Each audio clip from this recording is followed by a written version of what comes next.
Peace. This is a Meat and Potato Sorcery production starring myself, the Water Alchemist, and today's topic for the occult family is fits of anger.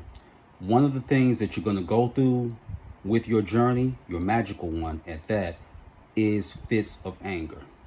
This is why shadow work is so important, because what magic is going to do is going to reveal to you the sobering but horrific truth of how you have been deceived in your lifetime. And that's hard for a lot of people, because basically you're inheriting a religious curse from your mother, your father, and their mother and their father. And that's very difficult to accept, because you don't really know how programmed you are until you get into this craft. And I've seen this time and time again. And don't think that it's not going to happen to you. It will, and it can. So that's why it's very important to do your shadow work. And I can outline some examples. Like, there are people that are leaving the Catholic Church to practice magic. There are people that are leaving the Jehovah's Witnesses, the Kingdom Hall, to practice magic. And it's not just to pick on them, because I have said this before in talking about them. You can think about the Nation of Islam, which was created in 1930.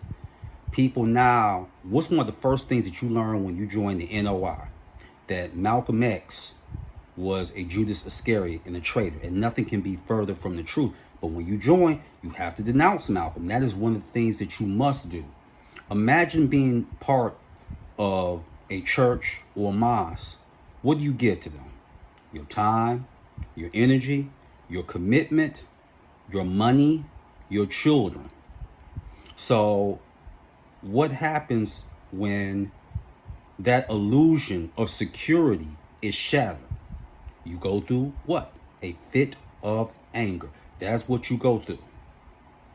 And when you are doing this, you have to understand, propaganda is very effective. And the masters of propaganda is the demiurge. So humanity has learned very well from seeing the demiurge in action. And there's some people that feel like, well, certain demiurge, they're all right. They're not bad. Yes, but that's in the minority, though. You can't count on that.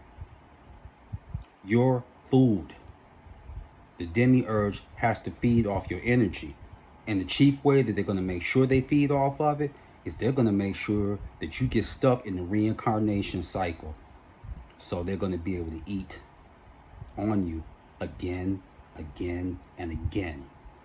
So the fits of anger, is natural to go through that, because you're mad, you've been hurt, you've been deceived or whatever. You got to be very careful with that, because that can block you from excelling at magic. You got to let that anger go. And any demon will tell you that. You think Lucifer don't know he's been lied on? He knows. Azazel knows the same thing. Semyaza knows the same thing. They all know this. So they don't want you to beat yourself up about it. What they want you to do is get up and get on your grind, so to speak, and do what you have to do. There is a spirit named Meton, M-E-T-O-N. Meton knows the language of the angels. Enochian is not really that great of a language. There's a celestial language that very few practitioners know. And Meton said this for a fact.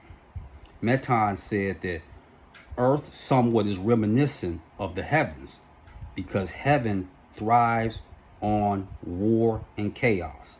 It's not just the infernal kingdom. Get out that illusion. So when you're dealing with fits of anger, don't let it consume you. That is very important for you to know. So many of your parents, they're going to get stuck in that reincarnation cycle.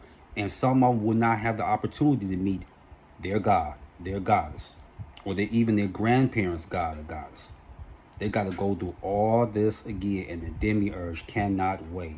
They have a silent satisfaction, so to speak.